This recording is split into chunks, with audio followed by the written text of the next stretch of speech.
kaum mein Babo legten immer viel Wert darauf, dass meine Schwester und ich eine Verbindung zu unserem Heimatland aufbauen. Meine Kindheitserinnerungen spielen deshalb oft in Bosnien, da wir jedes Jahr dort im Sommer als Familie hingehen. Meine älteste Erinnerung ist, wie meine Mutter mich an der Hand hält und vor mir läuft, während wir durch ein Feld gehen. Dabei erinnerte sie mich immer daran, auf dem Weg zu bleiben, bloß nicht vom Weg abzukommen. Damals war das etwas, was ich tat, weil meine Mutter es mir sagte. Heute verlasse ich die Wege aber immer noch nicht, da ich weiß, dass die Warnungen vom Krieg stammen. Sie stammten von der Angst, dass ich auf eine Mine aus der Kriegszeit treten könnte, die nicht aktiviert wurde.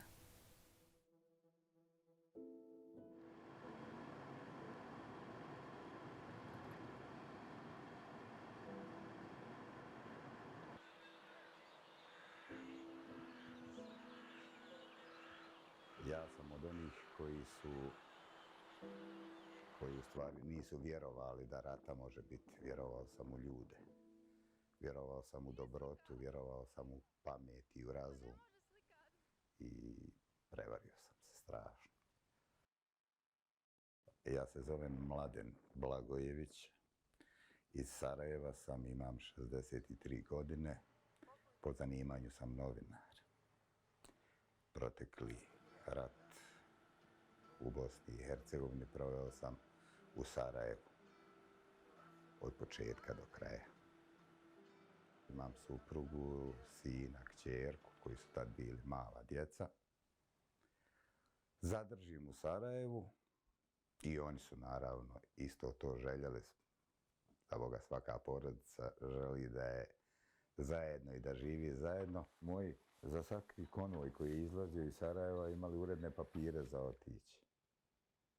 Međutim, nisu otišli nikad.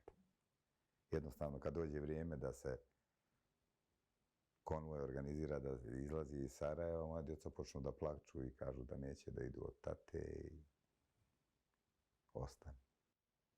Uz sve to, meni su u Sarajevo došli moji roditelji, koji su živjeli u drugom gradu u Bosni i Hercegovini. Došli su ženini roditelji i njena sestra. U ovom stanu od 54 kvadrata nas je bilo 9. Bilo je naporno, bilo je nemoguće već u početku, ali smo mi mislili da će to kratko trajati i da ćemo mi izdržati. To kratko trajalo je 4 godine. Ja sam, kažem, bio vojnik, policajac u Sarajevu i ako bih htio da kažem kakav je bio jedan moj dan u Sarajevu, prije svega bih rekao da je bio vrlo nepredvidiv. Vrijeme kad nije bilo granatiranja, koristili smo priliku da malo odemo, da malo komuniciramo, da pričamo s ljudima, da ne poludimo. I iz policijske stanice koja je tu bila u blizini, ja i moja 2 druga smo krenuli iz jedne stepenice, sreli smo još 2 ljudi, stali smo, pričali smo i odjednom granata je pala na nekih 5-6 metara, do 10 metara najviše od nas. Sad je to smiješno, nekad granata može da padne 500 metara i da te ubije. A ova je pala 10 metara, ali je pala sa druge strane zida. Nijedan geler nije mogao da kao geler da nas ubije, međutim, detonacija je bila strašna. I pošto je cijelo ovo naše brdo onako malo koso i tako, ta detonacija mene i ove moje druge, ali ti to nemaš vremena da vidiš, da čuješ, bacila je na zemlju. I sad, taj jedan moment koji se desio u trenutku kad sam ja pribrao misli, kad sam počeo da razmišljam o tom šta mi se dogodilo. Onda pokupiš sve ono što su ti govorili. Granata koju čuješ ne pada blizu tebe. Ona koju ne čuješ, ona padne odmah pored. Kad si smrtno ranjen, onda nemaš osjećaja da te boli.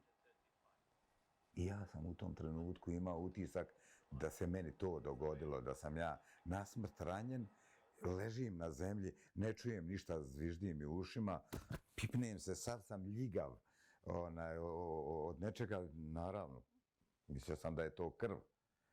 I kažem, to je to, gotovo je. Međutim, kako vrijeme prolazi, ništa se ne dešava, ja se dotaknem, nije krv, druga je boja, sivo je. Da bih vidio da kako je ulica kosa, kako su ta stara auta stajala parkirana ispred, granata koja je udarila i geleri koji su otišli u ta auta, su probili rezervoare, probili one dijelove auta i ulje je išlo niz ulicu. Ja sam ležao i to ulje je bilo po meni. Koja je to radost bila, vidiš, dobro je, živ sam, nisam. I taj trenutak, novi šok.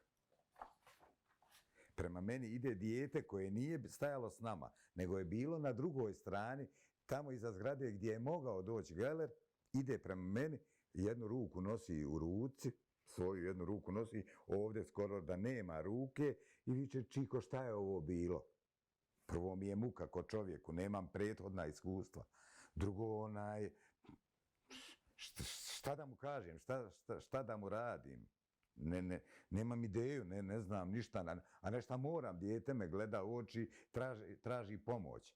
I dok sam ja tako gledao u njega, naišao iz našeg naselja jedan momak koji je bio poznat kao problematičan, lopov. U to vrijeme rata uđe u tuđe auto, ukrade i tako.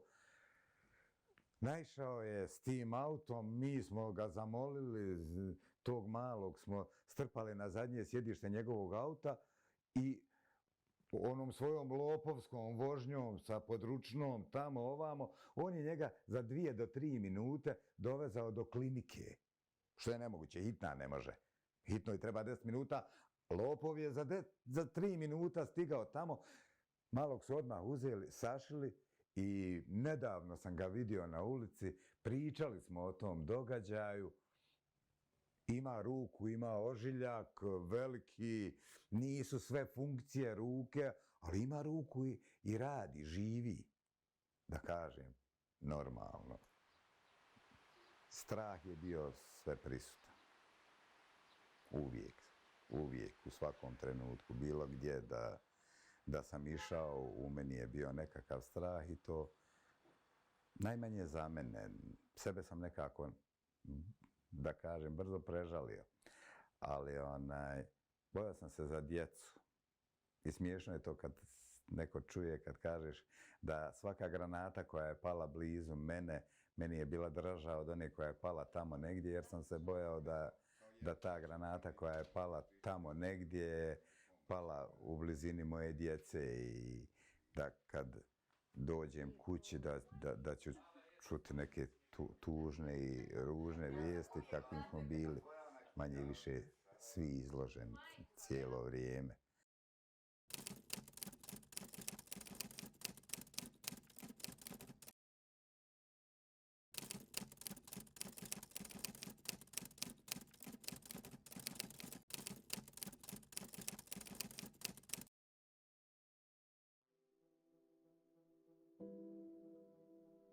Sve su to dječje stopice.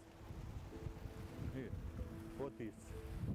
Srodnika djece koja su poginula. Znači, to su stope u ovome.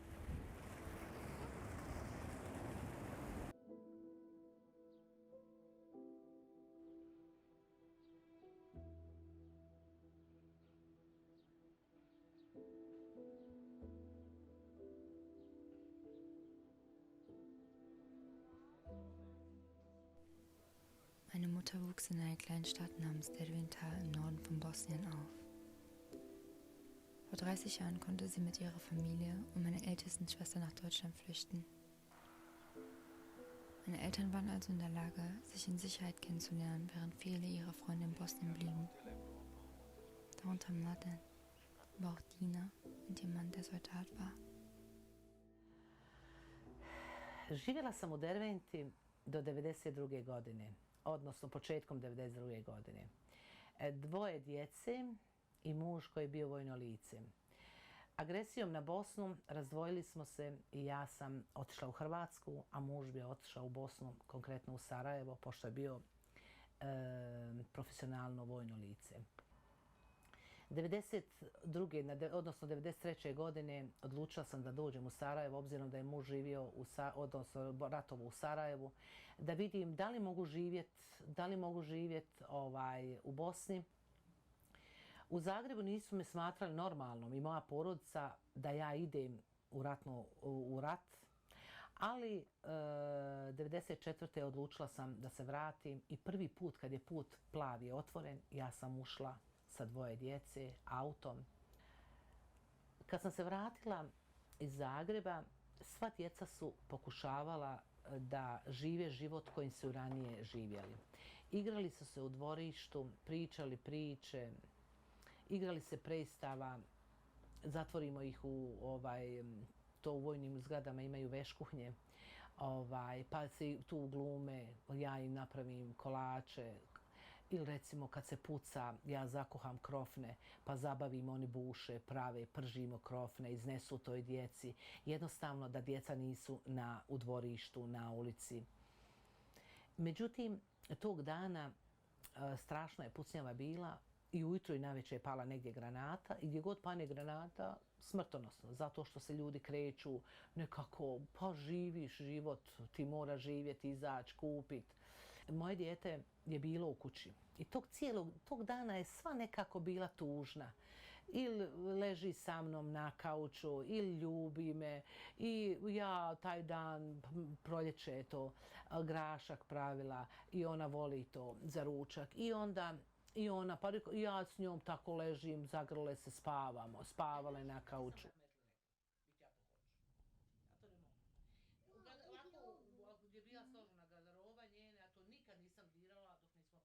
Teta je dovela Minelu da vidi šta je napisala iz tog engleskog i one prođeše pored mene. Ja otvorim vrata, žena nju provede.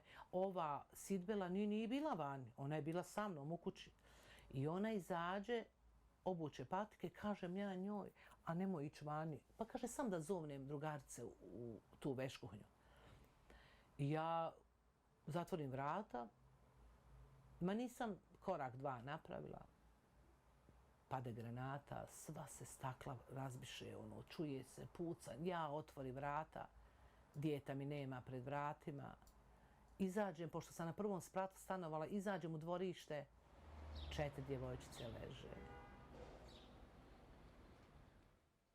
Granata nije pala ovdje. Granata je pala ondje gdje onaj oluk od one zgrade ima šaht. I šaht je otvoren. Znači da je cenat ošla bi u šaht, nikome ništa ne.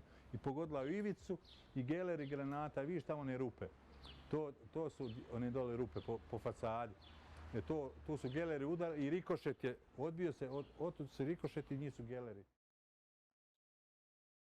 Ja sam uzela svoje dijete, znajući da pada još jedna granata i ja sam čula tako. Pa se okrene, mislim, ostadoše ove djevojčice. Da, znaš, ne mogu sve poneti. Ja sam nju, jer je ona je na mjestu ostala mrtva, jer je njoj presjeklo žilu kucavicu, pa je puno krvarila. Ja misleći da ju zaustavim krvarenje, pa sam je stisla uza se. Međutim, ja sam sva krvava bila, ali ja sam vidjela da ona je na mjestu mrtva. Ali kasnije razmišljam, Bože dragi, ne daj Bože da je progledala, ne daj Bože da je progovorila, da je zaplakala. Meni bi puno teže sad bilo.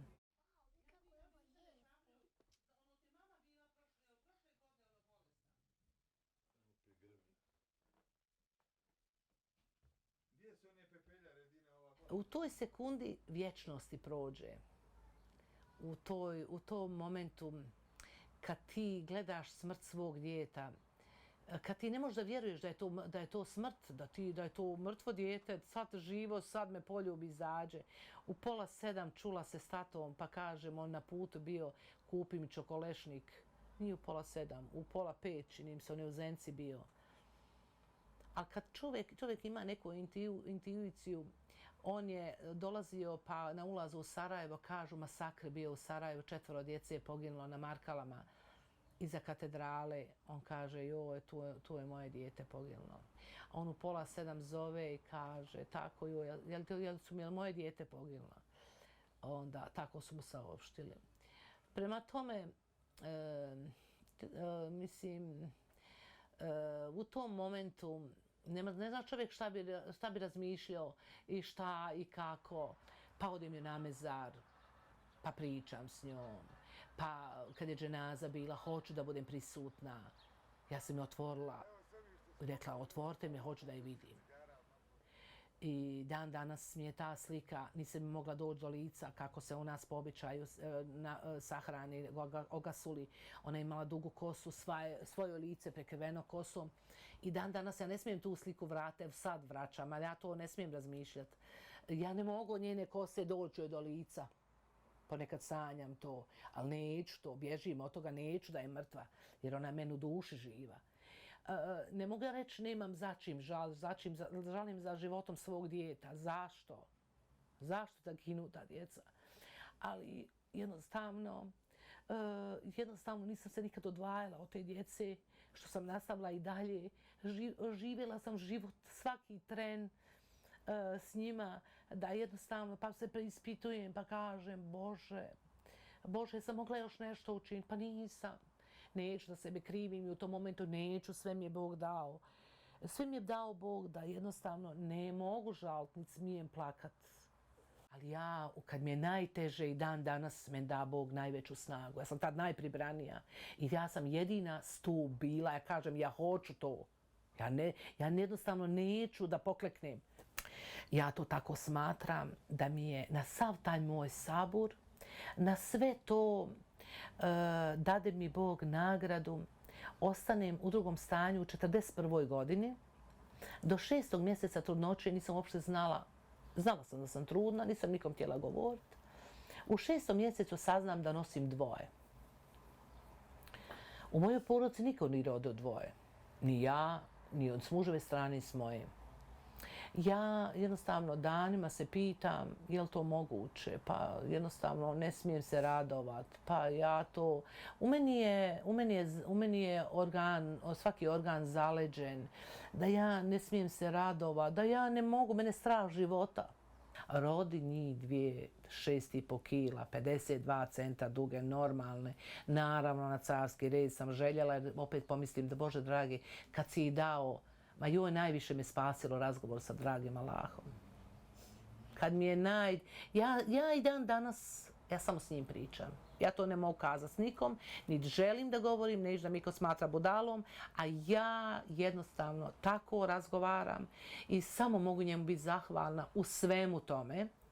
I ja kažem, dragi Allahu, ako si već i dao 2, pa neću da, može se pupčana vrpca zamotat ili umrijeti ili nešto. Ako si već dao ih i 2, da ih rodim kako treba, pa što god se desi, nek se desi poslije. Tako je bilo. Rodim ih normalno, sve. I rastu. Ja hoću da bude to ona. Ja želim Sidbelu da rodim. Kad sam ih rodila, svi se doktori skupili, ona je ona. Ja jednu izaberem za nju. I njoj dam slično ime Sebila. Drugo, moj muž kaže, ako ti daj koje god hoćeš, ona će se zvati, ova će se zvati tako. Bila je mogućnost da biramo. Imamo 2 i sad on izabere njoj Selma.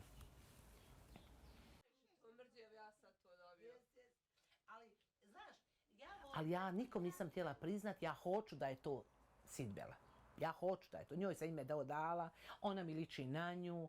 Na krevetu sam rekla, aha, to ćeš ti biti. Prvi rođendan, obično tad je bio Ramazan i ja napravim to veliki iftar i rođendan njima i sve. I svi smo mi, velika nam je familija, nas bude i oko 20. I sad ja sam njih obukla, a ona sve što je rasla, Selma je sve više ličila Sidbelu. Ja sad Selma pruži ruku, ja mislim njena ruka. Kad je poljubim i ovako je, znaš, ja nju osjetim ko onog trena kad je poginula. Osjetim njeno tijelo, pa me strah. Da bi moja mama meni rekla jedno, Boga ti kaže, zamijeniti njima imena. Kažem ja, pa što? Pa kaže, Bogam Selma ista Sidbela. Pa jest, ali neću, ja kažem. Ja sam htjela da bude Sidbela. Da Sebila bude Sidbela. Dragi Allah kaže, nećeš. Evo ti ova. Evo ti sad Selma na nju. Liče one obodvije. One su jedno. Njih dvije su Sidbela. U svemu. Pola ovih karakteristika, narav, lik, to. I ja samo kažem, ja sam mogu biti zahvalna dragom Allahu što me razumije kad mi je najteže. I u tom kontekstu ja ne mogu, niti mogu zaplakat, niti želim, jer mi se sve stvari dešavaju kako treba. Danas su one završile fakultete, bez ikakvog problema, dobile svoj posao, divna, svakoj majci njegovo dijete je najbolje, ali ja mogu se sam pohvaliti sa svojom djecom, sa svojim kćerkama, zato što me u svemu slušaju. I ja, eto, to svakom drugom želim.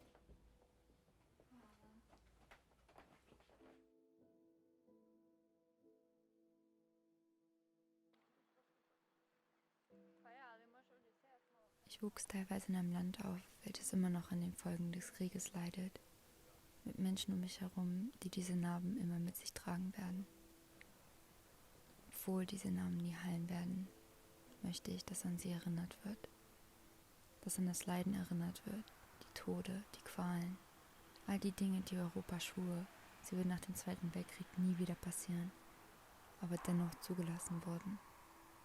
Wir müssen daran erinnern, damit es niemand vergisst, damit es nie wieder passiert, damit Bosnien und Europa nicht von dem Weg abkommen.